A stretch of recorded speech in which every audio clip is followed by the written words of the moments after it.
nafsu itu kalau diturutin melakukan dosa, mungkin pertama kali nikmat, 1 kali, 2 kali, 3 kali, 4 kali, 5 kali, 6 kali, 7 kali, terus dia akan mendapatkan nikmat sampai pada satu waktu dosa yang ditimbulkan dari nafsu itu tidak lagi memberikan kenikmatan. Ketika tidak lagi memberikan kenikmatan, itu pun dia tidak bisa keluar dari lingkaran dosa itu, karena dosa itu bagaikan lumpur hidup, terus menarik orang ke dalam. Dia terus menarik ke dalam dan tidak dilepaskan dengan begitu mudah. Mari kita ambil contoh. Apakah orang berzina ketika dia penasaran dengan nafsunya, diturutin mata, turun ke telinga, turun ke mulut, turun ke tangan, turun ke mulutnya, turun ke kemaluannya sampai terjadi perzinahan, sekali, 2 kali, 3 kali akan terus kemudian merasakan kenikmatan berzina? Enggak. Karena yang haram itu ada saatnya hilang kenikmatannya.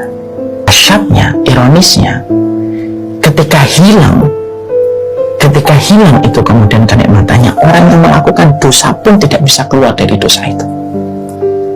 Karena apa? Karena dosa itu mencengkram sebagaimana lumpur hidup. Lihat orang yang pakai narkoba, sekali, 2 kali, 3 kali merasakan kenikmatan, lama-lama nikmatnya hilang.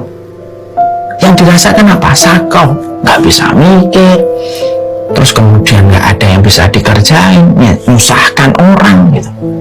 Tapi itu pun dia tidak bisa berhenti, walaupun sudah tidak ada lagi kenikmatannya. Betul kata Imam Ibnu Qayyim, orang yang muttabi'ul hawa, mujrim, mereka itu akan berada pada satu titik bahwasanya semua yang dilakukan dosanya karena dorongan nafsunya itu sudah tidak bisa untuk kemudian memberikan apapun kenikmatannya. Ketika dosa-dosa yang didorong oleh hawa nafsunya sudah tidak lagi memberikan sebuah kenikmatan, itu pun dia tidak bisa keluar dari lingkaran dosa itu. Kenapa? Saking begitu kuatnya dosa itu mencengkram setiap manusia ketika sudah terjebak kepada kubangan hawa nafsunya.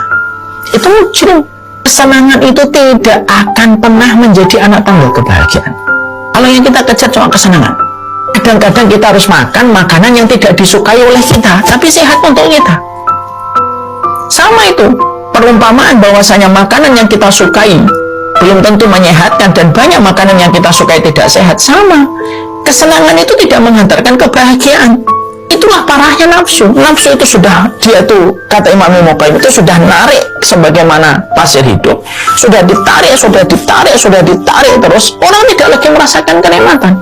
Apa yang terjadi ketika sudah tidak lagi merasakan kenikmatan? Ya hilang, sudah. Itu pun sudah terperangkap dia di dalam sebuah lubang hitam yang tidak bisa keluar dari lubang hitam itu. Itulah betapa mengerikannya nafsu.